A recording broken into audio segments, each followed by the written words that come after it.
and Chairwoman yesterday announced, and we have a great 100 and something days coming. It's going to be a really wonderful session. And so we appreciate you being here today, and we look forward to welcoming you back as many weeks as possible from now until sine die. I'm Evan Smith, the CEO of the Texas Tribune. If you've been here before, welcome back. If this is your first time here, welcome.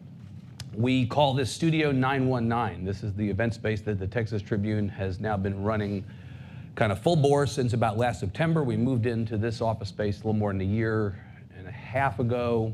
Maybe it's about a year and a half ago. And very consciously wanted to build a place where we could all gather. And by we, I mean as many people as possible. People who care about this stuff, who care about public policy and politics. We were over at the Austin Club for a long time. We're happy to have our own place. And so we do this as often as we can. And during the legislative session, we do it about once a week. We've had a couple events so far since the session gavelled in, with the comptroller, with new members of the Texas Senate. As you'll hear, we have a few events coming up in the next couple of weeks. And I want to invite you to consider this a regular stop in your week. If you're available Thursday mornings, we almost always do these on Thursday mornings. We'll be having conversations about the future of Texas. Nothing more important. And it is great for us all, whatever your political persuasion is, to be in a conversation about the future of Texas. That is how the state becomes better. And that's really what the Tribune has been about for more than 9 years, figuring out how to get more people into a regular conversation about the future of Texas. Get more people thinking about these big issues, these big priorities, and then hopefully more people get engaged and the state's better as a result. So please be part of that exercise. Thank you very much for being here. These events are free. Free to put on, free to attend, but not free to put on. Sponsors make it possible for us to be here, and I always am enthusiastic about acknowledging the supporters who make it possible for us to do these events in Austin and all over the state of Texas. AT&T and Walmart are the sponsors of the Tribune's event series year-round. Bills Up Now is our sponsor during the 86th legislative session. Today's event has specific sponsors: Educate Texas, Jackson Walker, a great law firm with whom we do a lot of business over the course of the year. Thank you, Mr. Taylor. Pearson and State Farm Agents PAC. Please give them a big hand, acknowledge their support. If you enjoyed a breakfast taco this morning, it is because we have a taco sponsor. This is Texas. In Texas, you have a taco sponsor. Our taco sponsor is Taco Deli. If you had a cup of coffee this morning, it is because we have a coffee sponsor, and that is Cafe Aragona. They generously provide support of our events. We thank them as well. And of course, any of you who are members of the Texas Tribune, thank you very much. I know people in the room have been members for a long time, some since the very beginning. You make it possible for us to do this important work and have made it possible, as I said, for more than 9 years. We greatly appreciate you. Events coming up. February 7th, which is not next week, but the week following. It's sort of 2 events over 2 weeks, but they're basically the same event, as you can see. I mentioned last week we had new Republican senators. On the 7th of February, we have 3 new Democratic members of the Texas House, folks you have not yet seen do their hard work at the Capitol. They're just getting started. James Tallarico from Round Rock, Retta Bowers from Garland, Jessica Gonzalez from Dallas, 3 Democratic members. Come back the next week with 3 new Republican members on the 14th. There were so many new members, we had to split them up into 2 weeks. On the 14th, B.R. Valentine. Come see us on that morning. Sam Harless from Spring, Cody Harris from Palestine, Mays Middleton from Wallaceville will be with us. Those 3 Republican members of the House, new ones on the 14th. Let me jump ahead to the 28th of February. We are over at the McCombs School at the University of Texas at Austin with the CEO of Whole Foods, John Mackey, over the lunch hour, talking about the intersection of business and politics. And there'll be a whole bunch of other events. I'll spare you the long litany, but if you go to texastribune.org/events, you will be entertained, I promise, by the long list of events that we have, and we encourage you to come and join us. Silence your phones, please, if they're not silenced, both for the benefit of the people in the room and the many orange bloods, and I suspect non-orange bloods, who are watching this on live stream all over Texas and all over the country. If you want to tweet about this event, I encourage you to do it. The hashtag is TTEvents. We will do about 35 minutes of conversation, balance of time your questions, have you out the door at 9 o'clock. Now it's my pleasure to introduce this morning's guest, J.B. Milliken, the 12th Chancellor of the University of Texas System, one of the largest public university systems in the country, with 14 health and academic institutions, including 6 medical schools, more than 235,000 students, and more than 100,000 faculty. health professionals, researchers, and support staff. Mr. Milliken previously spent about 4 years as Chancellor of CUNY, the City University of New York, the nation's leading urban public university, and it should be said, the alma mater of both of my parents. True story. He also served as the president of the University of Nebraska system and as senior vice president of the University of North Carolina system. He is a fifth-generation Nebraskan. He has a bachelor's degree from the University of Nebraska and a law degree from New York University. Please join me in welcoming Chancellor J.B. Milliken. Thank you for being here. Thanks. Good to be with you. I want to ask you first why you came, not why you came here today, although you may be asking yourself that not long from now, but why you came to Austin, why you were the right person for the job, and what it was about your past higher ed experience that made you think you were prepared for this job. Well, first of all, I want to say thank you for having me. This is the second time I've been at a Tribune event. The first time there were fewer people at TribFest, and now I know why. This is free. That was not free. Correct. That was kind of a humiliating experience because I spoke in one of the theaters to a pretty small crowd, went outside, and there was a line completely around the block waiting to see Stormy Daniels' lawyer speak right after me. So anyway, that was my introduction to the Tribune. Note to self, block Rhonda Safferty's phone number after this event, because I know that she did that to me here just now. Okay. Yeah. So I spent 30 years in public higher education. Correct. And you'd been a Wall Street guy once I've been upon a Wall Street lawyer before that, and I probably can't explain fully why I left Wall Street and went to education, but I can explain why I stayed in it, and that is because of the incredible impact that one gets to have. This is going to sound sentimental, but the impact that one gets to have, if you believe as I do, and I know you do, and probably everybody in this room does, that talent is universal, doesn't have anything to do with race, religion, gender, zip code, anything else, but opportunity is not. And the great difference maker in this country is public higher education. It's education in general, but public higher education produces 70% of the degrees in this country. And it is the engine of social and economic mobility, the likes of which the world has never seen. So that's why I do this. Why Texas? I spent, as you went through, a trip around the country at 3 other university systems.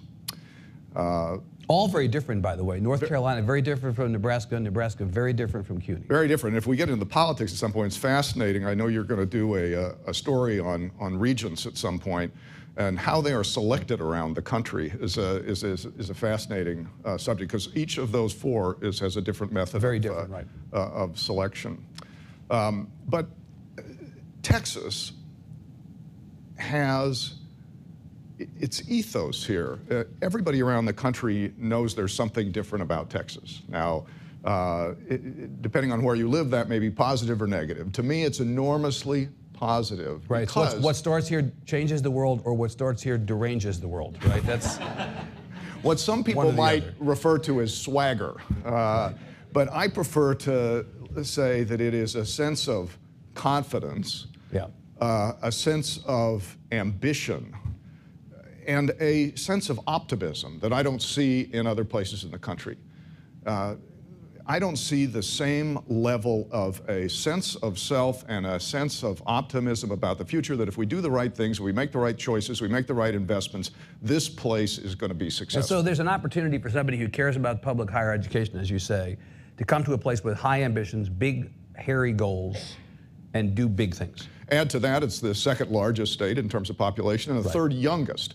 So if you want to have an impact, it's a lot easier to increase educational attainment levels. You start with young people. This place is also the future in terms of demographics. Texas is modeling for the rest of the country what they're going to look like in 20 to 30 to 40 years. And so if you get it right here, you have an effect on the rest of the country. Absolutely right. If we don't do a better job in access and success across all demographics in the population, we are not going to have the educational attainment level, the state that we need. Right. A, to give people opportunity, and B, to be competitive. So you came with an idea of what Texas would be and the opportunity. Did you come with a specific punch list of goals, or was it more existential?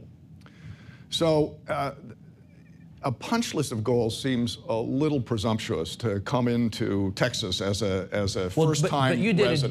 But Mr. Milliken, you had a job interview. Presumably, they said to you, "If you get this job, what do you want to do?" You gave them an answer, didn't you? Right. I told them. So tell me the values that I have. Yeah. The ideas that I have for the future of Texas. So, it's still at 10,000 feet though. Yeah.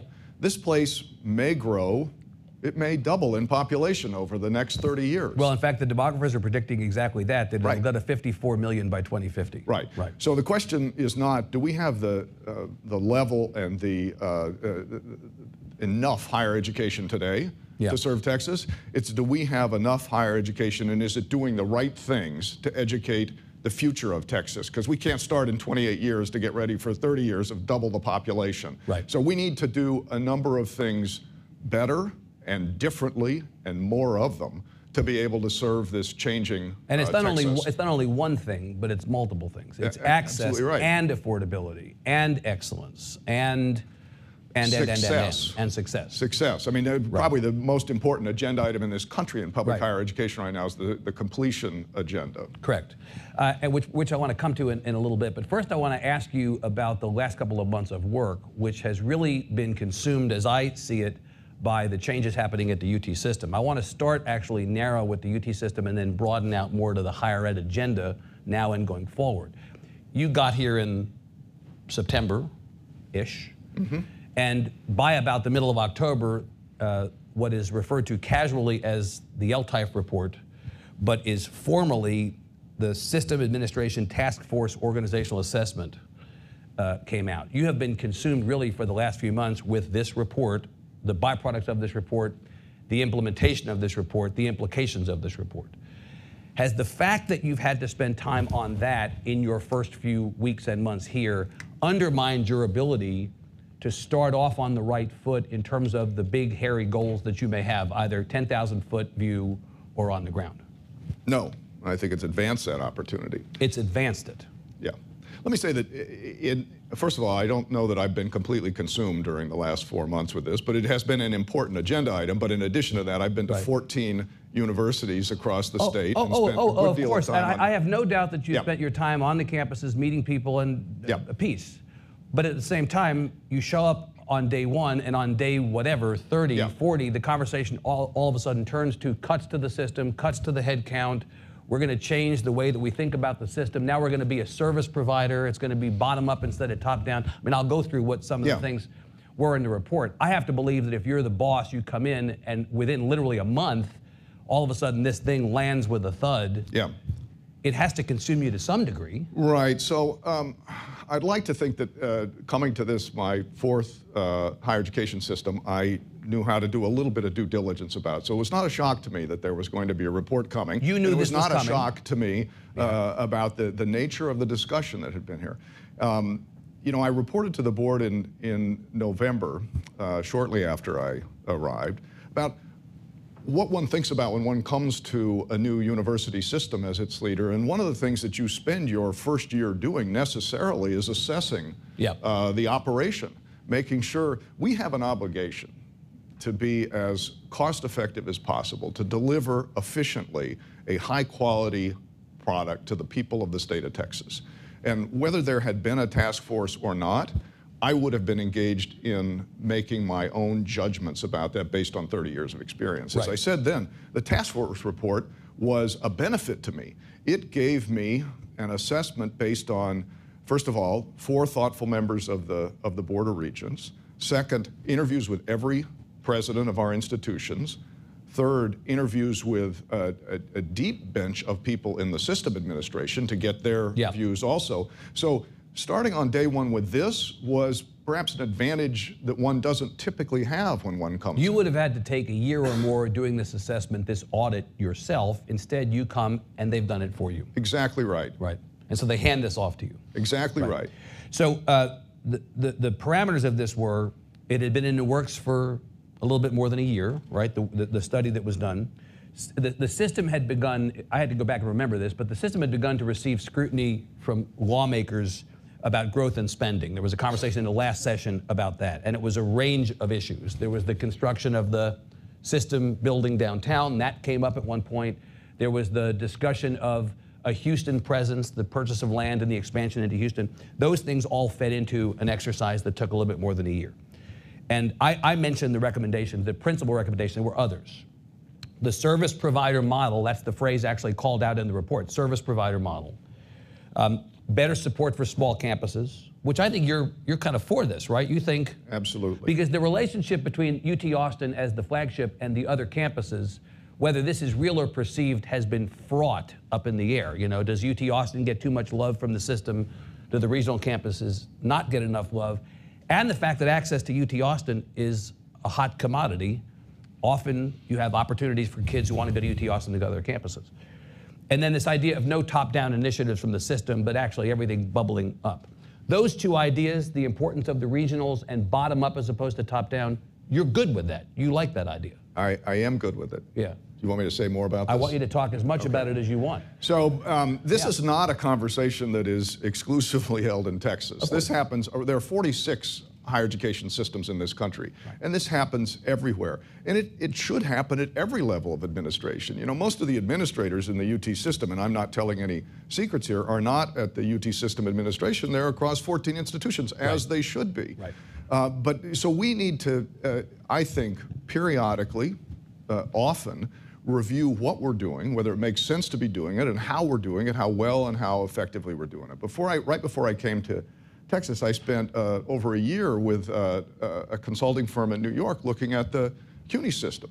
And I thought that we together developed a model that makes a lot of sense to me. What's the appropriate role for a system administration, any system administration? So there are certain things that must be done there. There are policies. You have a governing board that sets policies ultimately. There are compliance matters. There are financial control issues because you have a fiduciary obligation to the people of the state of Texas.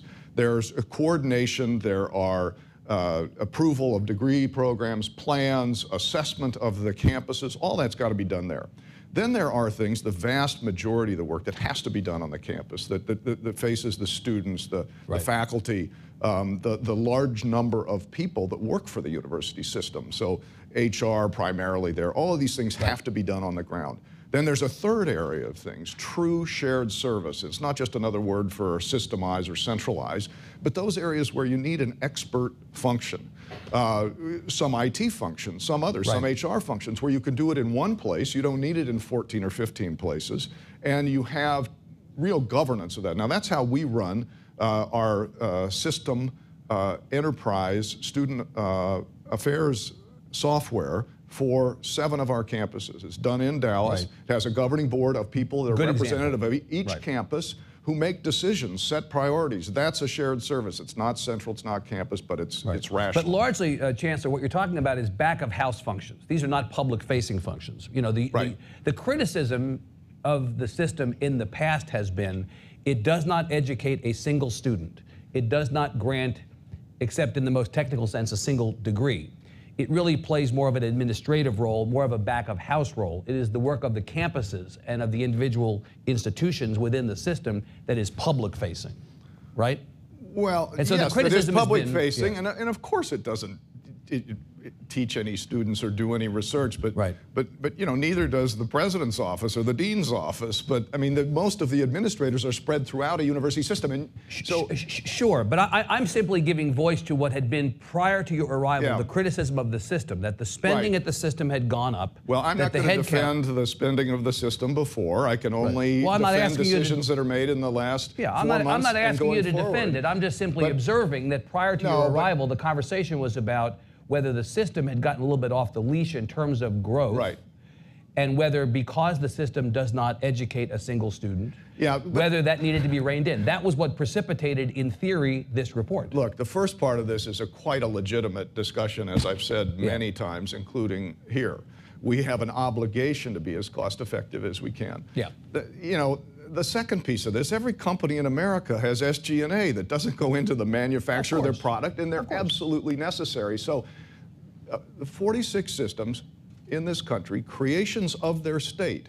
And the reason they were created is not because somebody at the flagship said, hey, we'd like to join a system. Why don't we do that? They weren't created for the faculty or for the governance of individual institutions. They were created for the people of the state so that there was a place that is responsible to the people for oversight, for management, for coordination to make sure that assets are used as effectively as possible, and producing an entire system of education that serves the state. And that's what the University of Texas system does. So the second key aspect of this so-called L-type report was a reduction in headcount. And it called for, as I understand it, 110 positions to be reduced as the initial report came out. At this point, at least as of the reporting of my colleague Shannon Najmabadi of a few weeks ago, 65 positions had been eliminated, and there was a discussion of possibly more than the total of 110 called out being the reduction in headcount by the end. Can you confirm that? I'm going to start where you started. The report called for the possible reduction upon further study of between 70 and 110 FTE. So 110 was the worst case as called out by the report? Well, a judgment, but that was the span. What it also said in certain areas that, for instance, facilities planning and construction, where we have people actually working, living at some of the smaller campuses in particular. There are 4 campuses that do their own facilities planning and construction, but there are 10 that don't. And we have actual people on the ground there managing construction projects. So, of course, the report said this would have to be done over time in certain areas to not disrupt the service function. So I did what I could, and I shouldn't say I did it with the help of the people who have been here for some time managing. We did it closely with the unit heads in every area that was affected. But in certain areas, we said, we need to take a deeper dive here. And first of all, I don't want to disrupt the service that's going on today. Second of all, I want to have a conversation with the board and others about what the function is and why it's either necessary or could be better done someplace else. So, come back to the second part of my question. The premise was that you're not done in terms of headcount reduction. Correct. That is a true fact. You are not done. And you estimate that it is possible that the headcount will approach that upper end of what was recommended in the report, the range, and it may exceed it before this is all over. How has the implementation been received internally and elsewhere within the system? In other words, in the system headquarters and out in among the 14 campuses. What's the response been? What's the morale within the system? What's the morale on those campuses as it relates to this retrenching? I probably can't speak to the second part of this, the reaction around the system. I'm just not aware of that at the institutional level. I, of course, have had conversations with the presidents repeatedly about this. And they are, of course, as you might imagine, depending on the size of the institution and how much of these functions it does completely on its own, they're less concerned about it.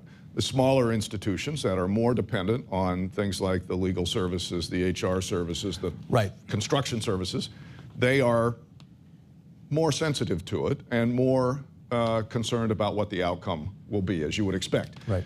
Internally, you know, it's what you would think. You know, this has been a subject of public discussion for some time. And our folks are smart, and they read the paper, and they look at what's going on. They read the report of the task force. So they know what the reality is. The best we can do is through the team of people, the leadership at the system administration, work closely with people in every division, help them understand what we're doing. We're very clear about this, that this is not a performance review. This doesn't have to do with how well they did their job and how well they've done it for years. This has to do with the organization of this enterprise that exists to cost-effectively serve the people of the state in a way that the Board of Regents, the governing body of the university, has determined. And directed, Yes. You're building for the future. It's not as much about the past as it is about the future. You know, it's not to say that there won't be. There may be areas that, in fact, we have to invest more in as system administration. If you look at what's happening around the country in terms of the cyber threats and the threats to assets and information security and that kind of thing, those may be functions where, along with a central audit and a compliance and a risk management function, the board is going to feel like they need that at the system administration to be able to fulfill their fiduciary obligations. And some of the resources that you free up as a consequence of the changes you're making now may in fact be able to be or would want to be redirected to some of those things at some point. Well, they may be redirected to that, but of course they will also be redirected to the institutions. Right. So can you estimate what the total cost savings to the system will be as a consequence of these changes over time? I could, but it wouldn't have a great deal of validity at this point because I just don't know of the places that we are still. There's no number you could. There's no number. I'm going to. If you have me back later, I'll give you the number. But I've got 4 areas which constitute over 50% of our workforce that we're looking at. Right. Let me ask the question another way. There has always been this low-level discussion about the way that the permanent university fund is allocated. 2/3 goes to the University of Texas, 1/3 goes to A&M. And as I understand it, and I'm a novice at this, you're an expert by now, I'm sure. The system actually, by way of the available university fund, makes the determination of how much of the allocation that comes to the University of Texas goes to the system and goes to the campus, correct? Yep. And there have been times when it's been like 50-50. My question is, do you, at a moment of retrenchment where you're reducing headcount and where you're kind of narrowing the footprint of what the system is going to do you make a decision to recalibrate the percentage of that allocation that goes to the system and say we need less because we're spending less, so we're going to actually put more onto the university campus? Yeah, and in fact, in the last year, that's already been done once. It may be done again, but yes, it was done. It was changed. The percentage that went to UT Austin increased, and the percentage that came to the system decreased. So that is, in fact, the mechanism for these changes to live in the world, is that you guys narrow your footprint, and as a consequence of that, one effect is that the University of Texas gets a higher percentage of the allocation. Right. But we shouldn't get too excited about how much we'll move, because a number of the things that are done there are fee services. So the construction program, we run the applications program for all medical and dental applications in the state of Texas. There are certain things where it's supported, self-generated budget. And so if we reduce those, we're not particularly going to save any money. We may save the institutions from paying for those fees, but they're going to have to support it at their campus. So we're going to be looking at what the best place to do this is, the most cost-effective, not just necessarily the savings here versus there. Something that I thought was interesting that I did not know, although I try to pay attention to this stuff, that was called out in the report was that there has actually been a headcount reduction of some significance in the previous regime of the system. 228 positions, according to the report, had been cut at the system, or 25% under the previous chancellor. True. I haven't studied the past reductions, but yes, I think I have no reason to think that's not true. I'm aware of some. Was there a recalibration at that time? I mean, that's a pretty significant headcount cut. Was there a recalibration of the way that the funds from the PUF were allocated at that time as well, where more money was pushed off to University of Texas at Austin? Yes. That's the case, okay. Is there stuff that still needs to be corrected? I'm hearing in the air that there may be an L-type 2. In other words, the way to think about the first report is as the L-type report, but another way to think about it is L-type 1. Is there an L-type 2 coming? Yeah, that's a good question, because first of all, the task force focused on about, in terms of the number of divisions within the administration, about half of them. About 15 or 16 of them, and that's how many they didn't. Now, you could argue that they focused on the ones that are the largest in terms of FTE, and that have gotten the most attention over time, and maybe that they had, over time, thought needed a particular look. So they may have, I believe they made that choice purposefully, rationally, at what they looked at. So what do you do with the rest? Well, it's a minority of the positions. It's under 40%, I think, of the positions total, starting before we did any reductions. And the conversation we're having now, it's not so much whether there's an L-type 2, as you say. We are engaged now in a conversation with the entire board about all of this. The L-type report sort of kicked off this discussion. And so, first of all, the reductions that we announced recently, I looked across the university system administration and did not limit it solely to the areas in the task force report. So there are areas that we've already addressed. So I'd like to think that we are taking advantage of the philosophy of that. Whether there's another task force will be a decision of the Board of Regents, or whether they would prefer that at this point The philosophy is clear. The process has been set in motion. Right. The kind of conversation that we're going to have, we're in agreement on that, and maybe we move on. Let's see how the in the normal business of the university. Right. Well, let's see how the implementation of LTIFE 1 goes before we decide whether an LTIFE 2 is necessary or what the timing of that should be. And even if there is an LTIFE 2, it may make a totally different set of recommendations than the first report did. We keep talking about the LTIFE report, the LTIFE report. Let's, for the benefit of the uninitiated, say that LTIFE refers to Kevin LTIFE, who is the new chair of the Board of Regents, former state senator from Tyler, appointed to the Board of Regents by Governor Abbott. There had been another chair of the Board of Regents, Sarah Martinez Tucker. What happened? Well, there have been a lot of chairs of the Board of Regents. Yeah, but not every chair of the Board of Regents or any other one that I can remember decided to resign with 2 years left on her term. You knew her before, did you not? We had met before when she was Undersecretary of Education. So to say you had a prior relationship is true but not accurate, as we like to say in the media. It's a bit overstated. Right, yeah. I knew Margaret Spellings when she was secretary. Right. I knew Sarah when she was Undersecretary. Thanks to social media, we all know each other. I mean, that's how that goes, right? You don't know them, I understand. So there was no prior relationship where it's like she was responsible for you coming. Well, she chaired the Board of Regents and chaired the search committee. But it was sort of not. But I don't think it was an inside job. It was like, hey, pal, come on. Yeah, you know, right. Water's fine. May have worked against me.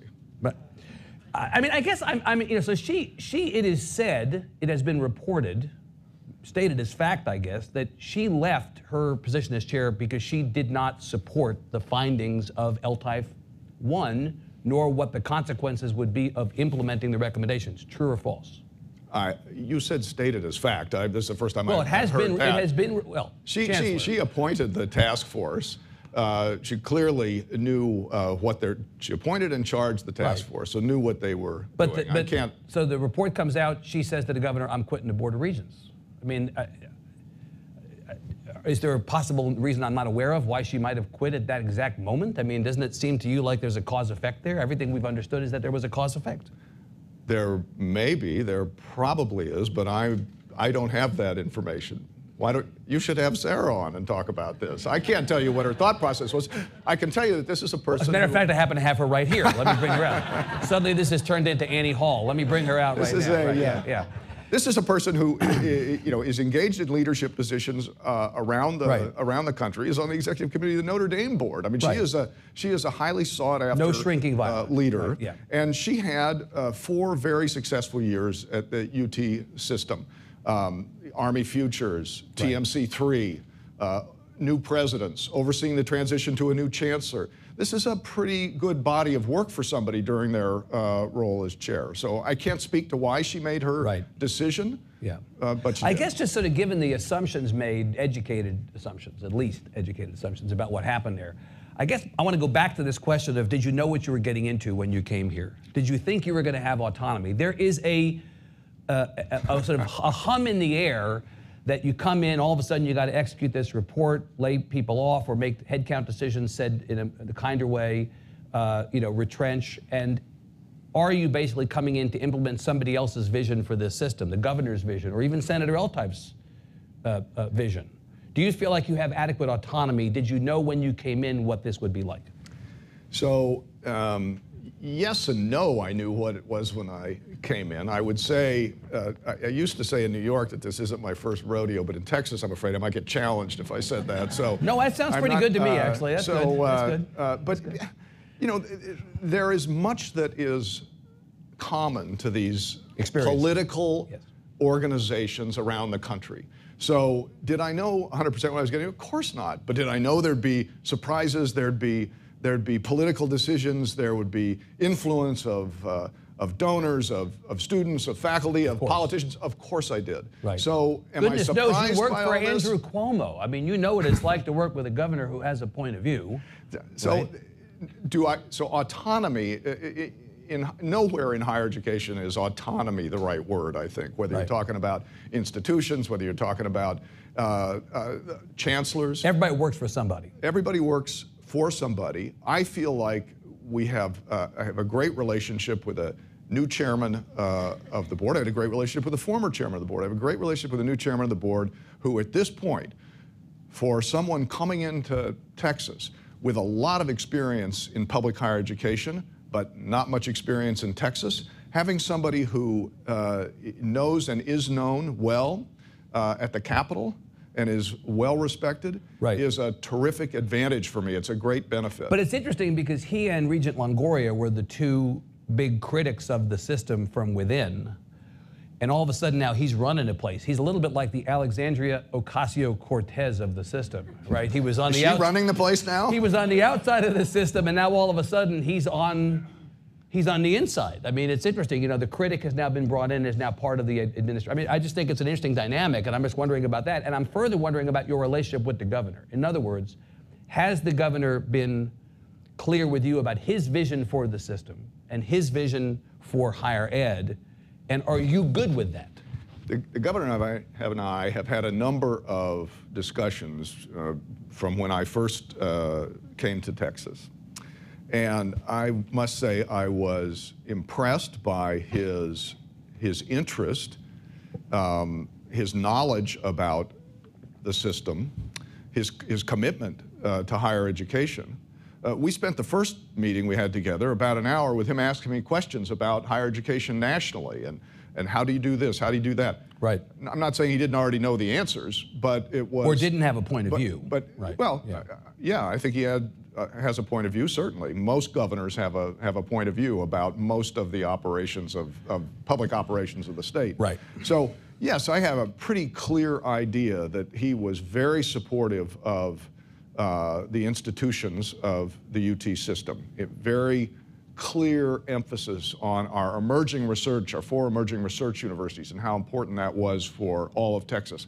I couldn't agree more. As I said before, the question isn't whether we have enough today, it's whether we'll have enough in the future. And the state of Texas, with 2 premier public research institutions, is inadequately prepared for the future. It needs more robust first-class research universities, and the emerging research universities are among those. So you and the governor are aligned in that respect, and you feel comfortable as you don't work for him, but you work for him, right? You know, you feel good with that relationship and his vision. You know, absolutely. I would ask my colleagues in 49 other states if their conversations with the governor of their state are about the future and the investment in public higher education. Were they with Governor Cuomo?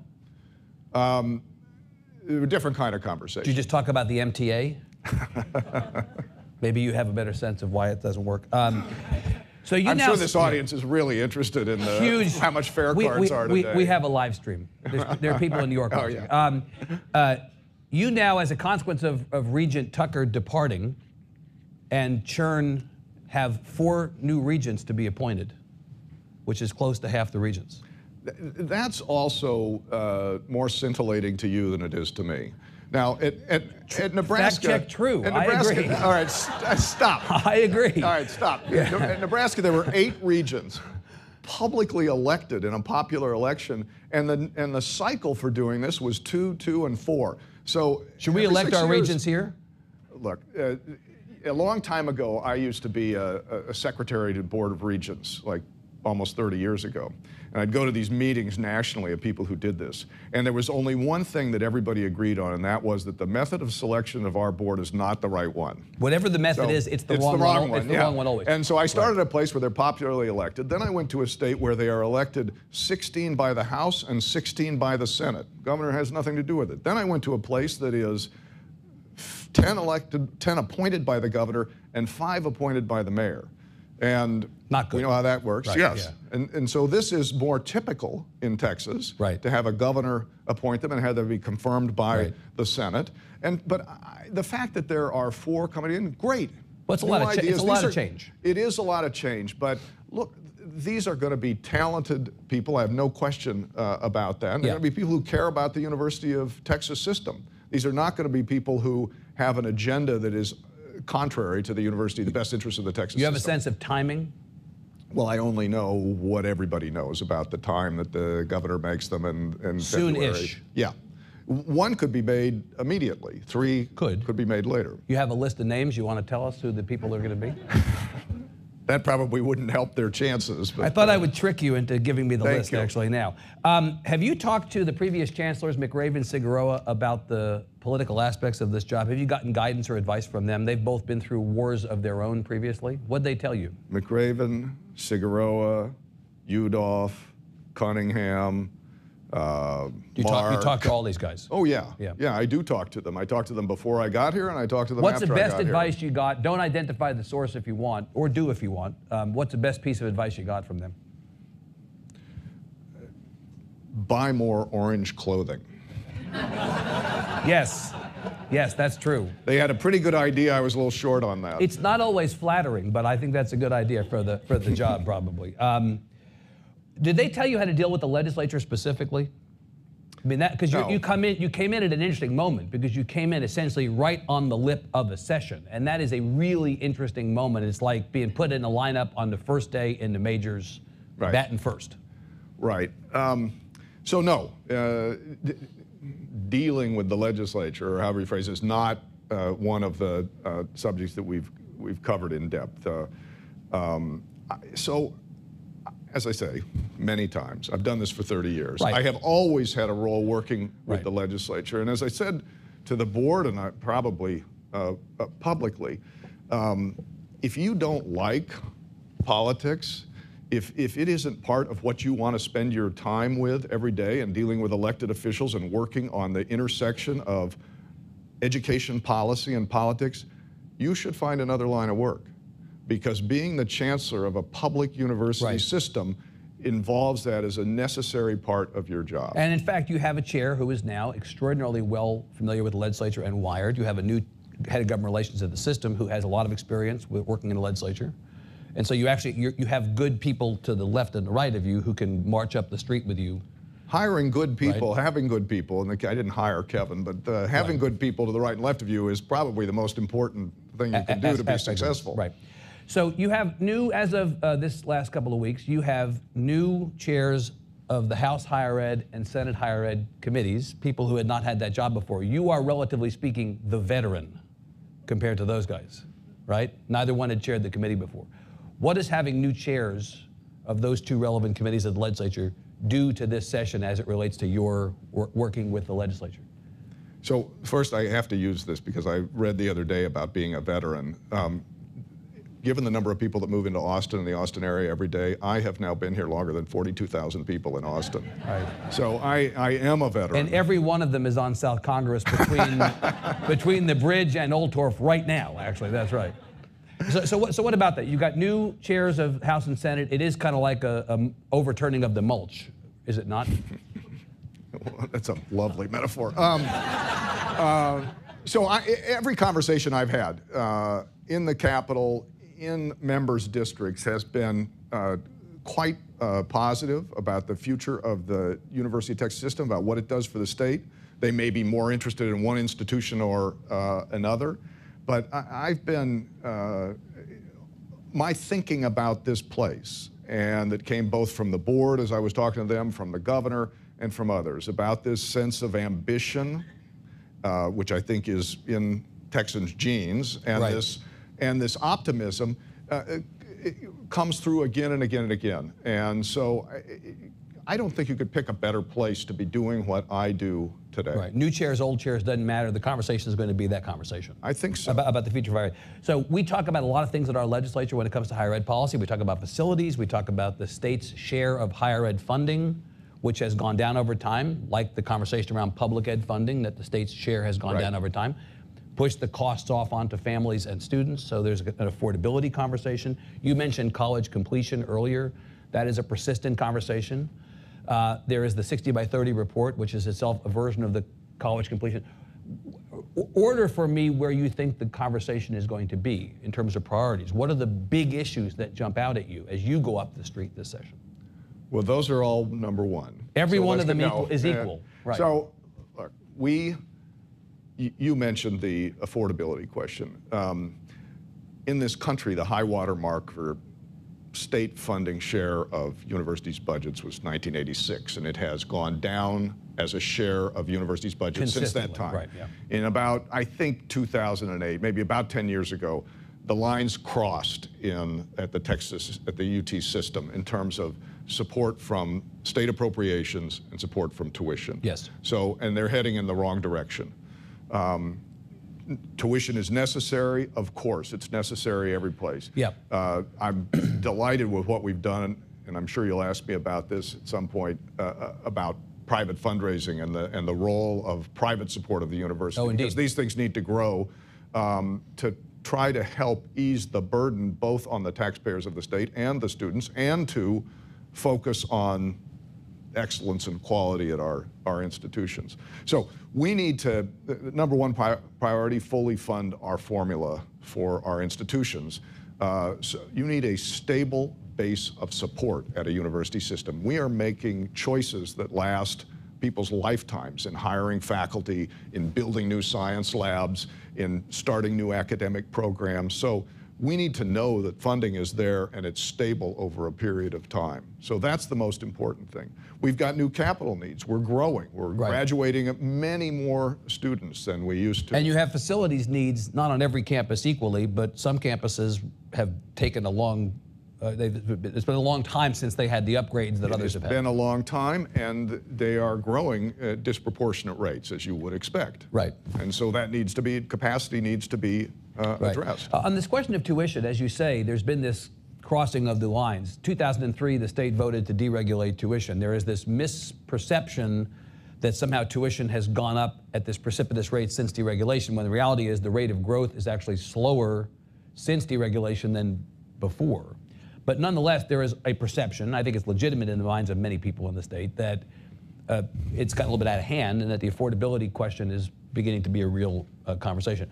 I crowdsource questions sometimes for interviews like this one, and so I crowdsourced a question from our mutual friend, Kurt Anderson. Kurt Anderson, who He's a crowd? He is a source, let's say that. He is the host of the Studio 360 podcast. He is the co-creator and co-editor of Spy Magazine, and is a fellow Nebraskan like you, and a mutual friend of ours. We discovered our mutual friendship when you arrived in Texas. So I asked him, what's the question you'd ask Milliken this morning? And he actually had a question on this affordability issue. He said, ask him how big a problem it is for America that college costs 3 times what it did in real terms when we went to college. So there's the problem of tuition and all that going up, but there's also it's sort of price versus cost versus value. It's a hell of a lot more expensive to go to school today than it was when we went to school. It is. What do you, and how is that good for America? What do you do about it? And it's more essential. Yeah. What do you do? I mean, this is the great paradox today. I think in American society as it relates to higher education. Never been more important. $1 million earning potential over a lifetime. Difference between a high school degree. All new jobs at some point in the very near future are going to require education beyond high school. So it's more essential than it's ever been, and I think, frankly, everyone agrees with that. Yeah. And if anyone doesn't, then I want to know what their kids are doing, because I think it's okay to disagree ideologically, but the test is, if you want your children to go to the best college they can, that speaks louder than words. But at the same time, what debt is $1.5 trillion now, maybe? Tuition has gone up too rapidly. Now, a lot of this happens at places that are sort of attractive poster children for tuition hikes. So if we can look at some Ivies that have gone to $70,000 a year and use that as a headline. You know, a number of years ago, the American Council on Education did a research project framed around a campaign called College is Possible, to try to determine what were the impediments to going to college. And they found a couple of things that were really interesting. One is that most people dramatically overestimated the cost of college. And these are particularly in families without experience in college and first-generation students. And they dramatically underestimated the amount of aid available, both institutional aid, state aid, and federal aid. Well, those are both bits of good, that's good news in both college, cases. yes. So their campaign then that emerged from that was communicating with people what the real costs are and what aid is available, so everyone has a chance to go to college. So the best thing that a state can do, and I happen to think one of the best investments a state can make, is in public higher education, because that keeps the cost of tuition down, and it's an investment that pays its return many, many times over. You understand that every budget is a choice and not a referendum. There's a finite amount of money in the Texas budget, like there's a finite amount of money in all budgets. And you spend $1 on one thing, you are by definition not spending it on something else. Could you argue that spending money on higher ed at the state level is more important than spending it on public ed or spending it on health care? Would you take dollars away from those priorities to spend it on higher ed? Because the only way you're going to get more money on higher ed, especially this session, is if they spend less on something else. So I think that, first of all, I would never want to be pitted against public education. This is although you know you are.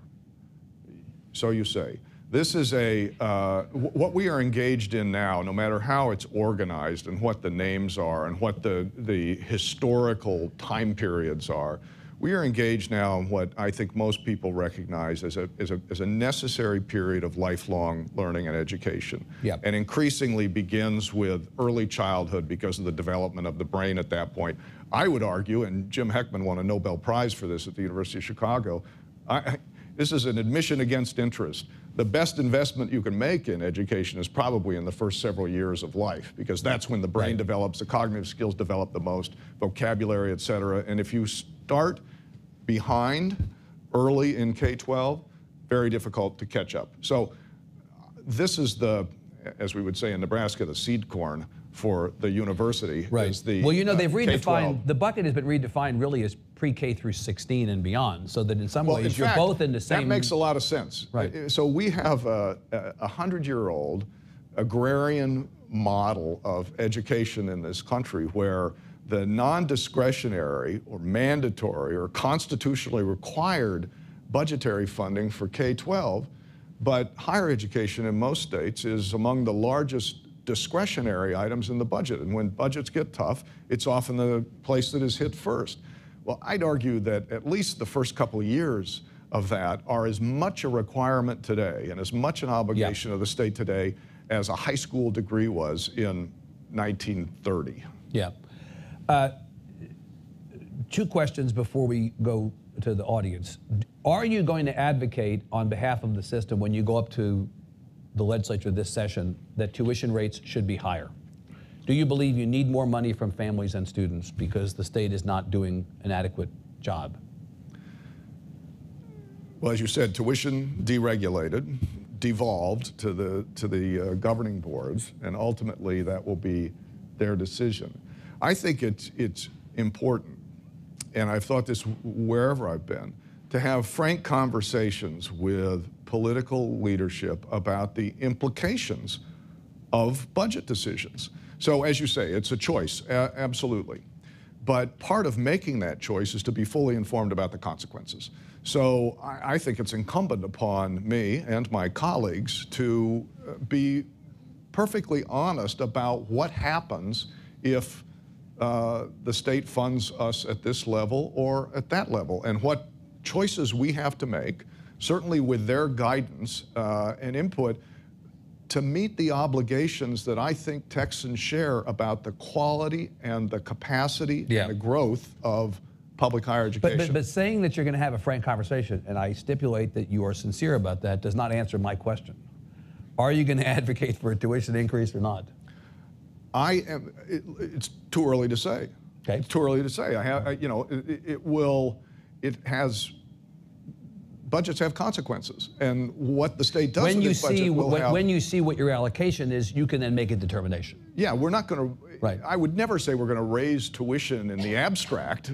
We only do it. But you hold that as a possibility if the budget allocation is not sufficient. Look, in all of public higher education, it has to be a possibility. You know, in California, in North Carolina, in New York, tuition was free for many years at these places. In fact, it's embedded in the Constitution in North Carolina. Should it be California. free here? You want to go all Bernie Sanders on us? I don't think that's possible. Yeah. I don't think it's possible. And frankly, while I think there is a huge public benefit, I mean, look, the competitiveness and wealth of a state and its people, the tax revenues, every social indicator is highly positively correlated with increases in educational attainment, and almost every negative social indicator with low educational attainment. So it can't be argued that there isn't a public benefit to higher education. And so I believe it is the obligation of the state, and they ought to be making a robust investment in that because of the good it does. But there is also a personal benefit. Right. There's an increase in income earning capacity. So it's a combination of things. It has to be, it's a shared responsibility. But free is not realistic. No. Yeah. How's your relationship with the other chancellors? You know, you guys are kind of this sort of Ocean's 11 kind of crew marching up Terrific. So the here's street what I discovered. I was reading a book. The safe up here. I was reading a book the other day about higher education in Texas, and nobody had told me this. This is something they should have told me when I came in. That the Constitution of 1876 says that the Texas Mechanical and Agricultural College is a division of the University of Texas, and that has never been changed. So I'm going to call John Sharp in for his performance evaluation soon. Oh my God. So is this what passes for smack talk? We get it. Oh, look, I'm not that good at ping pong. But, how are you in? Don't start that. how are you in? You know, Sharp is kind of like the big brother who tells you to pull his finger, isn't he? I mean, how are you in Sharp? What's your relationship like? We are an inseparable team. I love John. I love John. Okay. And I won't tell you what everybody told me about him as I was coming to Texas. Some of it was even good. But we have a great relationship. And the 6 chancellors met, the 5 other chancellors and I, about a month ago, for a couple hours to talk about what our legislative priorities are, what we need to do for the state of Texas. There was complete. You're on the same page. Agreement. Absolutely. Yeah. Absolutely. Okay. Nobody wants to invade the puff. That was the best news. John and I agreed with that. Most important question I save for last, and I'm looking at Mr. Taylor when I ask it. Do you share the view of Presidents Fenves and President Young that UT and A&M need to play football again? Yes. Yes. Yes. Period, paragraph. Absolutely. Unambivalent. Now, it's not going to happen next fall. These schedules are set years in advance, but the answer is yes. I think that question ought to be taken off the table. As I said the other day, I haven't met a Texan yet, although as soon as I said this, of course, several people wrote to me saying football should be banned. But anyway, I haven't met a Texan yet that doesn't think that UT and A&M should play football. And that's it. I stand with my friends. Just so you know, no one out in the world cares about anything we've talked about, but they all care about that last answer. Nobody gave a crap about that stuff, but except for that, that's it. I hope, Tim, did I get the answer right? Okay, yes, sir, he did. Questions? We have a microphone here for the benefit of the live stream. We'll take as many as possible. Would you take this woman right here first, then we'll come around. Yes, ma'am. So what keeps you awake at night? I sleep pretty well. And so Blair House is lovely. So I don't know that things keep me awake at night, but here's what I'm driven, what keeps me awake during the day, I guess I should say. This idea that we have not yet, as a nation, done a good enough job of aligning opportunity and talent. And so it's not just Texas, but it's everywhere in the country, where we are not yet providing the access that we need and the tools that we need to help people who have talent succeed. And by that, we're shortchanging an enormous number of people here and elsewhere. And how we close that gap is what drives me every day. And if I did stay up at night, that's what I would be thinking about. Cursed me, I said Blair House, but I meant Bauer House. I'm thinking about the thing across the street from the White House. I've already given you a new job, actually. There you go. Sir. Hello, thank you for speaking today. My name is Sarab Sharma. I'm the chairman of Young Conservatives of Texas, and we have students at a lot of the universities under your purview. Texas A&M was just rated the gold standard for free speech rights for students in the state of Texas. How's the UT system going to catch up? Yeah, I don't know enough about Texas A&M, except what John tells me. But I did see some report, maybe from FIRE or some other group, about maybe yellow at UT and green at A&M or something like that. I have to see about the gold standard because I'm not as sure about that color. This is enormously important to me and to my colleagues that the University of Texas system have a strong statement, a strong set of policies ensuring free expression. I personally am a fan and will probably talk to the Board of Regents about the Chicago statement, which now 55 universities across the country have adopted. The first university to adopt it was Princeton, which really sets forth in a pretty concise and coherent way what the obligations of a public institution are under the First Amendment and under the constitutional jurisprudence that interprets that. So I don't think there's an argument there. The Faculty Advisory Council of the University of Texas system has done a report on this. It was on my desk when I arrived. I'm in complete agreement. When I was at CUNY, the Faculty Senate unanimously endorsed the Chicago statement. I'll find another word for it. Maybe I'll call it the Texas statement. But I think that that's an important statement for the university system to make to the people of Texas and the world about the values that we have. And the question here really is about protecting speech that includes, and maybe especially includes, unpopular speech, or speech that may be from groups that are in the minority on campus. Yeah, absolutely, and it is specifically addressed in the model policies. Okay, sir. Thank you both for being here. My name is Anthony Collier. I'm a legislative director on the House side, and I was actually recently accepted to UT Law. Thanks. Since the legislature relinquished tuition setting authority to the university's boards of regents, the cost at UT has increased by over 80%.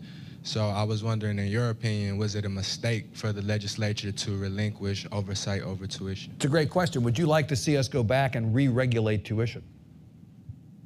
Are you asking him or me? You. I mean, I'd be more interested in what he says. He's a guy, he's Yeah. over at the Capitol every day. Right.